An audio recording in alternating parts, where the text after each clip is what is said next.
हटना कभी। यीशु है तेरी चट्टान, क्रूस ही तेरा निशान। आगे बढ़ जवान, पीछे न हटना कभी। यीशु है तेरी चट्टान।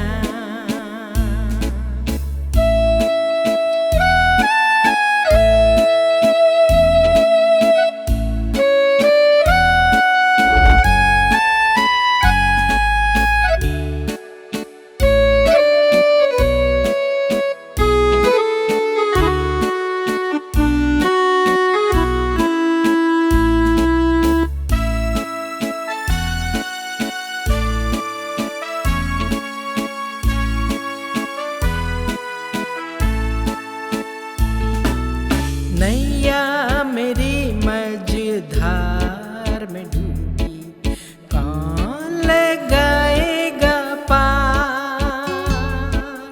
नैया मेरी मझधार में डूबी, कौन लगाएगा पार। केवल यीशु हो सकता है, केवल नैया की तेरी पतवार, क्रूस ही तेरा निशान। आगे बढ़ जवान, पीछे न हटना कभी। यीशु है तेरी चट्टान।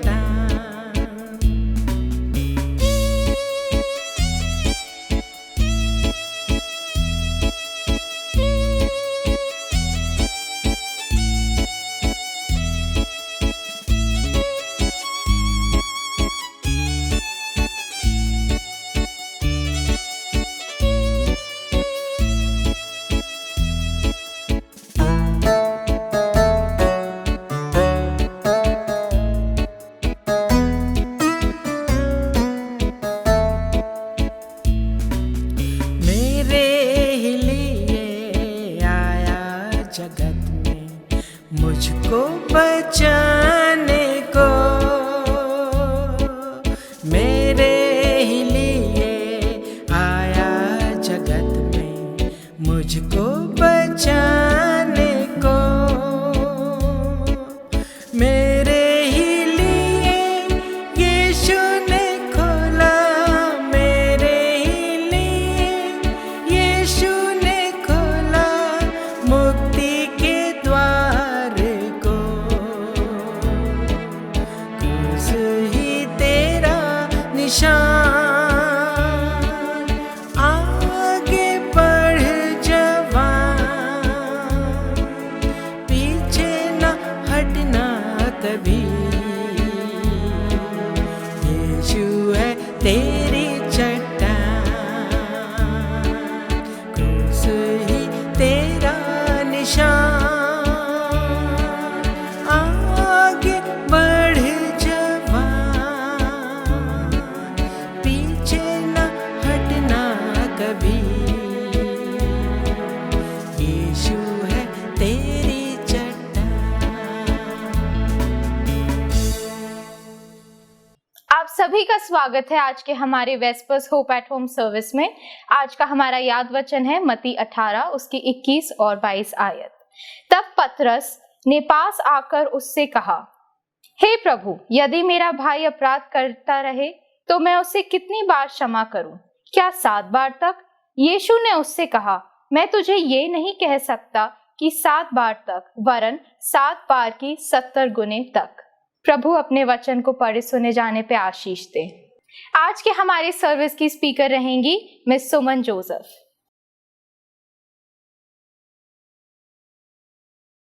गुड इवनिंग चर्च मेंबर्स, सबका स्वागत है आज की वेस्पर सर्विस में। और मैं आशा करती हूँ आज की वेस्पर सर्विस हम सबकी ज़िंदगी में आशा लाएगी और अच्छी चीज़ें आज हम छोटे से समन के ज़रिए सीखेंगे। आज का जो मेरा टॉपिक है बहुत ही इम्पोर्टेंट टॉपिक है और हमारी ज़िंदगी में ये जो टॉपिक है बहुत ही हम उसको यूज़ करते हैं और इसके बिना हमारी ज़िंदगी अधूरी रह जाएगी। तो आज का जो मेरा टॉपिक है वो है फॉरगिवनेस, माफ़ करना या माफ़ी पाना। इसके बारे में हम आज सीखेंगे।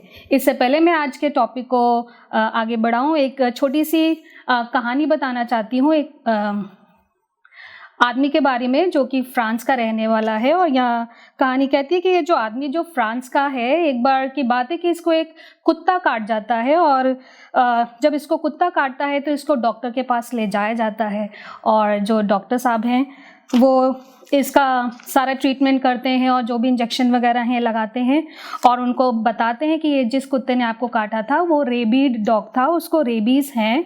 और डॉक्टर साहब ये भी कहते हैं कि आपकी जो ज़िंदगी अब वो कम हो गई है, आप ज़्यादा समय तक नहीं रह पाएंगे। तो जब इस आदमी को ये पता चलता है, उसको दुख होता है और वो बोलते हैं कि डॉक्टर साहब आप मुझे फटाफट एक पेपर और एक पेंसिल या पेन दे दीजिए। तो डॉक्टर साहब एक पेपर उसको देते हैं और एक पेन देते हैं और जो आदमी था वो कुछ लिखना स्टार्ट करता है। और थोड़ी देर में देखा जाता है कि डॉक्टर साहब उसको रोकते हैं और बोलते हैं कि ऐसा क्या लिख रहे हो कि जिसमें तुम्हें इतना समय लग रहा है, और क्या तुम अपनी जो विल है वो लिख रहे हो? तो सोच समझ के लिखना, क्योंकि विल लिखने के लिए अभी आपके पास काफ़ी समय है। तो आप खूब अच्छे से सोच सकते हैं कि आपकी जो वेल्थ है, आपकी जो जायदाद है, आप किसको देना पसंद करेंगे। तो ये जो आदमी होता है वो बहुत ही झटपटाट से उनको जवाब देता है कि बोलता है कि I am not writing my will, मैं अपनी कोई जायदाद नहीं लिख रहा हूँ, but I am making a list, और मैं उन लोगों की लिस्ट बना रहा हूँ जिनको मैं काटूंगा मरने से पहले। तो व्यूअर्स, चर्च मेंबर्स, मैं ये कहना मांगती हूँ कि हम सब की ज़िंदगी में कड़वाहट, एक बिटरनेस जो रहती है वो इतनी बढ़ जाती है कि हम दूसरों को माफ़ नहीं कर पाते हैं और इसके ज़रिए जो हमारी खुद की ज़िंदगी है वो कभी भी सीधे रास्ते पर नहीं चल सकती है। और बाइबल हमें कहती है कि ये दूसरों के खिलाफ जाना, दूसरों के लिए बुरी बातें सोचना, ये किसी बात का सॉल्यूशन नहीं है। और बाइबल ये भी सिखाती है कि जो रियल सॉल्यूशन है इस बात का वो है माफ़ करना, किसी को माफ़ी देना। और यहाँ पे लिखा है you want to experience an abundant life in Jesus Christ, you need to learn how to forgive and forget। हमें दो चीज़ याद करने की ज़रूरत है कि हम कैसे माफ़ करें और उसके बाद भूल जाएं। अगर आप अपनी बाइबल मेरे साथ खोलें, बुक ऑफ रेवलेशन चैप्टर 12 में लिखा है, the devil has come down to you having great wrath because he knows that he has a short time. क्योंकि शैतान बड़े क्रोध के साथ तुम्हारे पास उतर आया है, क्योंकि वह जानता है कि उसका जो समय है वो निकट है। और बाइबल हमें ये सिखाती है कि अगर आप अपनी ये जो अंदर जो ग्रज है, जो दूसरों के खिलाफ जो क्रोध होता है, अगर आप उसको कम नहीं करेंगे या उसको निकालेंगे नहीं, ये आपकी खुद की ज़िंदगी के लिए बहुत खतरनाक हो सकता है। जीसस ने एक पैराबल बताया था जो कि फॉरगिवनेस के ऊपर था, और हम देखते हैं कि उसमें पीटर है और वो पीटर जीसस से पूछ रहा है। Peter asked the saviour, how often shall my brother sin against me and I forgive him. Peter ने जीसस से पूछा कि मैं कितनी बार अपने भाई को माफ़ कर सकता हूँ, और क्या क्या वो पीटर आगे कहते हैं अप टू 7 टाइम्स। वो उनसे पूछता है क्या 7 बार मैं अपने भाई को माफ़ कर सकता हूँ। अगर आप book of Matthews chapter 18 verse 21 में पढ़ें तो हमें ये पैराबल ऑफ फॉरगिवनेस मिलता है, जिसमें पीटर ने जीसस से ये बात पूछी थी। और पीटर को पता है कि जीसस जो है बहुत मर्सीफुल हैं, बहुत ही काइंड है, और वो चाहता था कि जीसस इस बात का आंसर बहुत अच्छे तरीके से दे। लेकिन जो जीसस ने इसका आंसर दिया, दैट शॉक्ड एवरीबडी। जीसस ने क्या उत्तर दिया? अगर हम वर्स 22 में पढ़ें, हम बुक ऑफ मैथ्यूज चैप्टर 18 उसकी 22वीं वर्स पढ़ते हैं, जो जीसस ने उनको उत्तर दिया। वो कहते हैं, I do not say to you up to 7 times but up to 70 times 7। यीशु ने उससे कहा, मैं तुझसे ये नहीं कहता कि 7 बार तक, वरन 7 बार के 70 गुना तक तुझे माफ़ करना चाहिए। तो बाइबल हमें ये सिखाती है कि अगर कोई आपके खिलाफ बात करे या सिन करे, हमें उनको माफ़ करते रहना चाहिए। बहुत सारे बाइबल स्कॉलर्स वो कहते हैं कि जीसस ये नहीं चाहते कि हम हर चीज़ का एक रिकॉर्ड रखें कि हमारे फ्रेंड ने कितने बार हमारे खिलाफ काम किया है या बात किया है।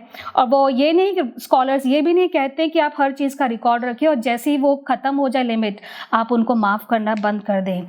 या लिखा, as long as we are willing to repent the lord will forgive. अगर हम अपनी हमेशा रिपेंट करें, माफ़ी मांगें, तो हमारा जो खुदा बाप है वो हमें माफ़ करने के लिए तैयार रहता है। वैसे ही हमें इस दुनिया में रहते हुए अपने भाई बंधुओं को, अपने फ्रेंड्स को हमेशा माफ़ करते रहना चाहिए। We should not keep a track of how many times they have sinned against us. अगर अपने फ्रेंड की बात करें, अपने कलीग्स की बात करें, अपने स्पाउस की बात करें, तो हो सकता है बहुत बार वो हमें अनकाइंड वर्ड्स बोलते हैं, बहुत सारी चीज़ें करते हैं जो हमें अच्छी नहीं लगती, लेकिन हमें उन बातों का रिकॉर्ड नहीं रखना है, क्योंकि यहाँ लिखा है, God claims and has proven time and again in our life and mine that He is merciful and gracious, long-suffering and abounding in goodness and truth. Exodus 34 chapter verse 6 में लिखा है, The Lord does not quickly give up on us. हम कितनी बार गलतियां करते हैं, लेकिन खुदा बाप हमें छोड़ता नहीं है। अगर आप बाइबल को देखें तो बहुत सारे एग्जाम्पल्स लिखे हैं जहाँ पे 7 times Jesus cast devils out of Mary में से 7 बार यीशु मसीह ने आत्माओं को निकाला था। आगे हम बाइबल में पढ़ सकते हैं सोलोमन के बारे में, जहाँ लिखा है, Solomon said, a righteous man may fall 7 times and rise again. Solomon कहता है कि कोई भी धर्मी आदमी 7 बार किसी पाप में पड़ सकता है और उसमें से निकल सकता है। ये हम पा सकते हैं प्रोवर्ब्स 24 चैप्टर वर्स 16 में। और अगर हम बुक को और देखें, बाइबल को देखें, तो लूक भी हमें यही बताता है, if your brother since against you 7 times in a day and 7 times in a day returns to you saying I repent, you shall forgive him. Luke 17:3 and 4। सचेत रहो, यदि तेरा भाई अपराध करे तो उसे समझा, और यदि पछताए तो उसे क्षमा कर। यदि दिन भर में वह 7 बार अपराध करे और 7 बार तेरे पास आकर कहे मैं पछताता हूँ, तो उसे क्षमा कर। तो बाइबल हमें सिखाती है कि हमें किसी भी बात का रिकॉर्ड नहीं रखना है। यहाँ पे अगर आप देखें तो जो 7 नंबर है वो बहुत रिपीट हुआ है, और बाइबल के अकॉर्डिंग ये जो नंबर है एक करेक्ट नंबर है, एक कंप्लीट नंबर है, एक परफेक्ट नंबर है। इसलिए बाइबल में 7 जो नंबर है उसके बारे में लिखा है। डैनियल के चैप्टर अगर हम बुक खोलें, उसमें चैप्टर 9 में लिखा है, when prophet prayed for the people God sent an angel to declare 70 weeks of additional mercy to be extended to Jewish people. Even Daniel की किताब में भी 7 नंबर और 70 साल का जिक्र किया है और 70 वीक का जिक्र किया है, जो भी बाइबल बताती है कि जो 7 नंबर है ये एक होल नंबर है। आगे हम बताया जाता है कि माफ़ करना है ये बहुत मुश्किल है, लेकिन ये हमारी ज़िंदगी में बहुत ज़रूरी है। और यहाँ लिखा है कि बहुत सारे ऐसे लोग हैं जो बचपन से ही ऐसे कंडीशंस में रहते हैं, ऐसे सिचुएशन में रहते हैं जहाँ पर उन्होंने कभी नहीं देखा कि लोगों को माफ़ किया जा रहा है, तो उनका जो खुद का एटीट्यूड है वो भी वैसे बन जाता है। और आगे यहाँ लिखा है, forgiveness does not mean we let offenders off for the bad behaviour. हमें ये नहीं सिखाता, माफ़ करना ये नहीं सिखाता कि हम जिसने भी हमारे खिलाफ जो भी गलतियां करी हैं, जो भी हमें तकलीफ़ें दी हैं, हम उसको छोड़ दें। लेकिन बहुत बार ऐसा होता है, हमें लोगों को अच्छी चीज़ें बताने की समय होता है। और ना ही हमें फॉरगिवनेस ये बताती है कि you let the people constantly use us as physical और इमोशनल पंच। और ना ही फॉरगिवनेस ये कहती है कि आप लोगों को इतना समय मत दो कि वो आपको हमेशा हर्ट करते रहें। इसके अलावा फॉरगिवनेस हमें क्या सिखाता है? वो सिखाता है कि अपने कड़वापन को और अपनी नाराज़गी को दूर करना, और इसके साथ साथ आपके अंदर जितना भी क्रोध है उसको दूर करना, और खुद के लिए और अपने उस साथी के लिए जिसने आपको परेशानी में डाला उसके लिए दुआ करना है। यहाँ आगे लिखा है, when you refuse to forgive others you hurt yourself only. बहुत अच्छी बात लिखी है यहाँ पे डियर व्यूअर्स, कि अगर हम किसी को माफ़ नहीं करते हैं तो हम खुद को ही परेशानी में डालते हैं, क्योंकि आप जब तक उसको माफ़ नहीं करोगे, आप उनकी हर हरकत आपकी ज़िंदगी में कोई ना कोई परेशानी खड़ी करती रहेगी। You continue to be slave to the offenses that they are going to do. Jesus told us to love our neighbor as ourselves. Jesus ने, यीशु मसीह ने बहुत अच्छी बात की that you love your neighbor as yourself. और उसके साथ साथ लिखा है sometimes people who hurt you they are your near ones only. बहुत बार ऐसा देखा गया कि हमें जो तकलीफ पहुंचाने वाले जो लोग होते हैं वो हमारे खुद के ही बहुत नज़दीकी लोग होते हैं. बाइबल में ऐसे बहुत सारे एग्जाम्पल्स पाए जाते हैं. हम केन और एबल का एग्जाम्पल ले सकते हैं जिसमें हम देखते हैं कि एबल को उसके खुद के भाई केन ने ही मारा था और उसके साथ साथ डेविड के खुद के बेटे ने उसको मारने की कोशिश करी थी. और अगर हम अपनी ज़िंदगी में भी देखेंगे तो as children of God we have turned a backs on him repeatedly. हम हमेशा अपने कामों के ज़रिए, अपने हरकतों के ज़रिए भी खुदा बाप को बहुत बार नाराज़ करते हैं. और इसके साथ लिखा है but he doesn't let us go. वो हमेशा हमें पकड़ के रखता है. God demonstrates his own love towards us in that while we were still sinners Christ died for us. Romans chapter 5 verse 8 में लिखा है परंतु परमेश्वर हम पर अपने प्रेम की भलाई इस रीति से प्रकट करता है कि जब हम पापी ही थे तभी मसीह हमारे लिए मारा गया. आगे हम देखते हैं बहुत बार हम किसी को माफ़ तो कर देते हैं लेकिन वो इंसान हमारे हमेशा दिमाग में रहता है. वो भले ही हम ज़ुबान से उसको माफ़ कर देते हैं लेकिन हमारी ज़िंदगी में उसके खिलाफ जो कड़वाहट है वो कम होने का नाम नहीं लेती है. मार्टिन लूथर ने एक बार कहा था you can't keep the birds from flying over your head but you can keep them from building a nest in your hair. बहुत अच्छी बात उन्हें कही थी कि आप ऐसे लोगों से दूर नहीं रह सकते हैं लेकिन आप उनको अपने दिमाग में ज़्यादा जगह ना दीजिए जो लोग आपके खिलाफ काम करते हैं या जो लोग आपको क्रोध दिलाते हैं. In Christ we have received forgiveness. और जब आपको फॉरगिवनेस मिल जाती है, जब आपको माफ़ी मिल जाती है तो हम क्या कर हो सकते हैं. It softens our heart. हमारा जो पत्थर का दिल था वो एक सॉफ्ट हो जाता है, वो एक फ्लैश का दिल बन जाता है. और आगे यहाँ लिखा है पॉल कहता है और एफिशिएंस 4 चैप्टर 32 में लिखा है be kind to one another tender hearted forgiving one another even as God in Christ forgive you. बहुत अच्छी बात एफिशिएंस 4 चैप्टर 32 में लिखा है that we need to be kind to one another, tender hearted, forgiving one another. और इसके साथ साथ लिखा है जब आप लॉर्ड्स प्रेयर को भी देखते हैं उसमें बहुत अच्छा एक पैटर्न दिया है, अ फॉरगिवनेस पैटर्न, जिसमें लिखा है forgive us our debts as we forgive our debtors. Matthew 6:12 में लिखा है. इस मैथ्यू 6:12 के जरिए हम देखते हैं कि खुदा बाप ने, यीशु मसीह ने हमारे लिए एक एक्ट ऑफ फॉरगिवनेस अपने इस दुआ में जाहिर करी है कि हमें दूसरों को माफ़ करना है अगर हमको खुद को माफ़ी चाहिए. आगे वो कहते हैं if you forgive men their trespasses your heavenly father will also forgive you. बहुत अच्छी बात लिखी है. अगर आप दूसरों को माफ़ करते हैं तो खुदा बाप आपके जो गुनाह है वो भी माफ़ कर देंगे.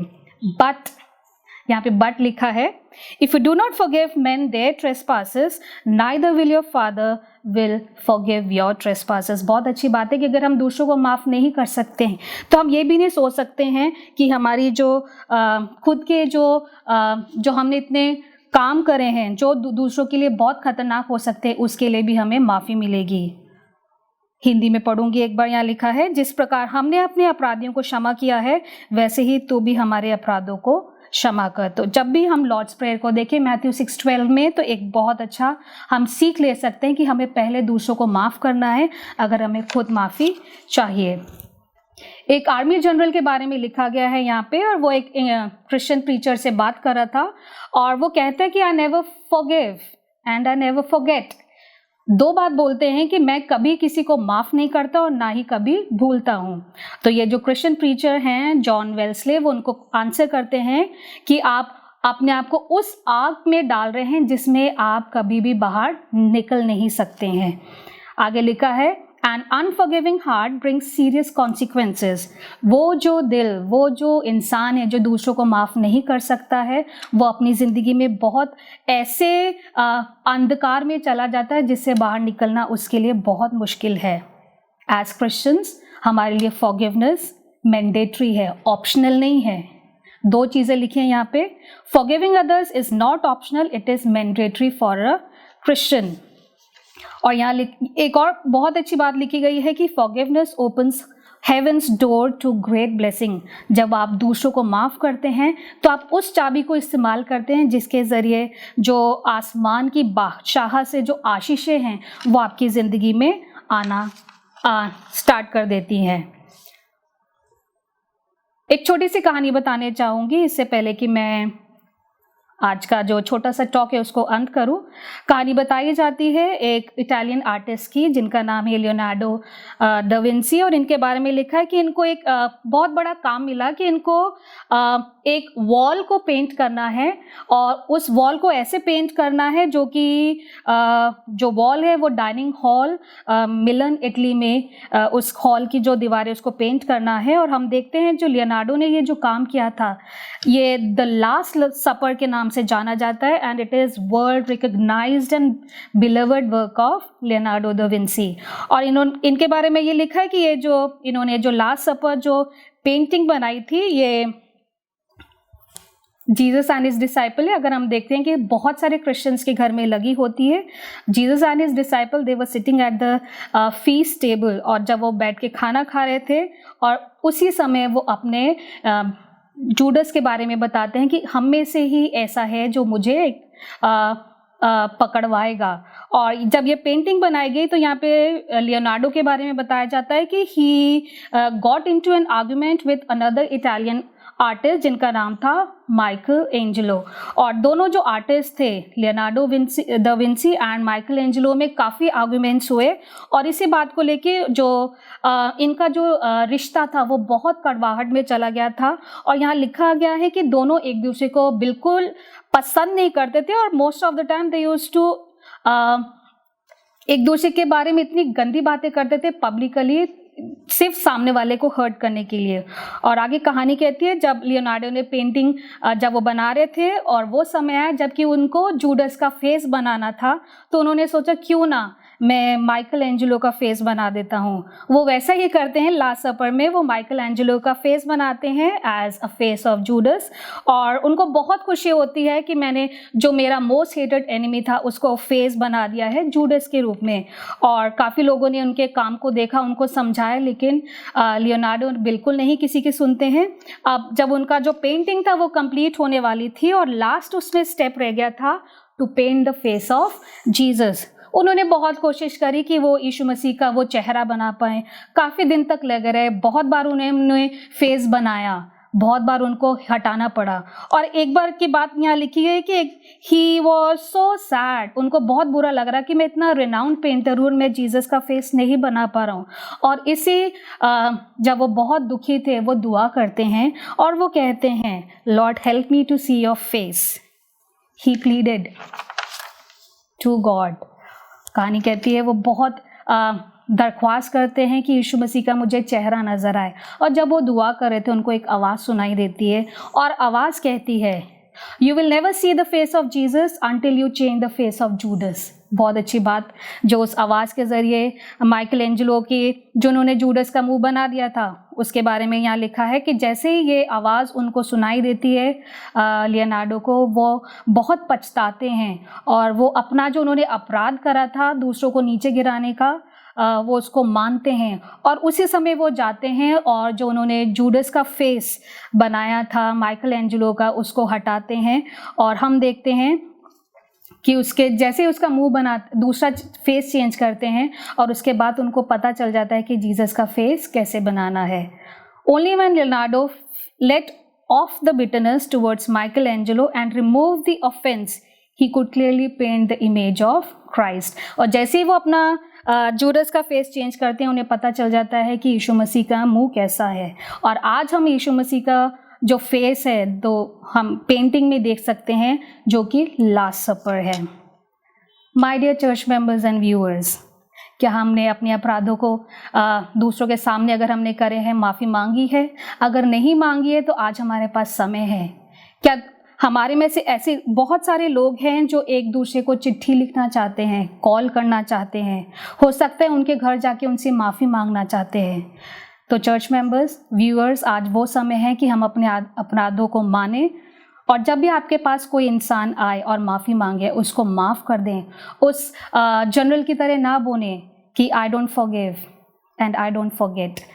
और उनका ये कहना था कि मैं कभी किसी को माफ़ नहीं करता हूँ, ना ही किसी के बारे में भूलता हूँ। तो डियर चर्च मेंबर्स, आइए हम दूसरों को माफ़ करना सीखें।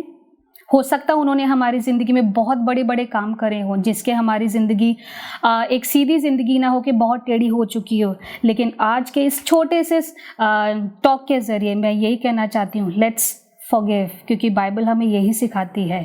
अगर आप बुक ऑफ मैथ्यूज़ खोले, उसमें लिखा है forgive if you want to get the forgiveness. Thank you.